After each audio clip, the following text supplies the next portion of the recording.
Why did Japan attack America at Pearl Harbor? For centuries, up until the mid-1800s, Japan was ruled by powerful warlords called shogun, who kept Japan isolated from the rest of the world. However, that would soon change. In 1852, the Americans, who by now were well into their Industrial Revolution, wanted to expand trade in the East. So they sent 4 massive modern steel warships to Japan, demanding that Japanese ports be opened for US ships and that American diplomats be granted a permanent presence in the land. For the Japanese, who had not yet gone through an industrial revolution themselves, the sight of these modern warships struck absolute terror into their hearts. They called them the Black Ships, or Korofune, and they would mark the end of Japan's centuries-long era of seclusion.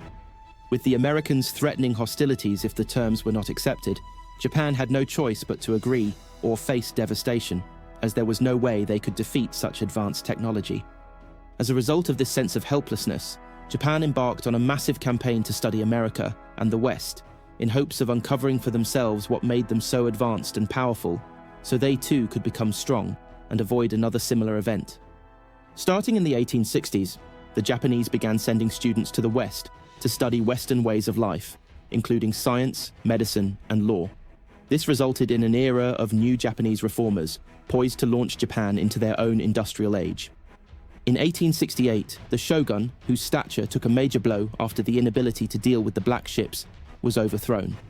The reformers would install 15-year-old Emperor Meiji in the shogun's place, cementing their new regime, and ushering in a period which would come to be known as the Meiji Restoration. For the full story, click the link below.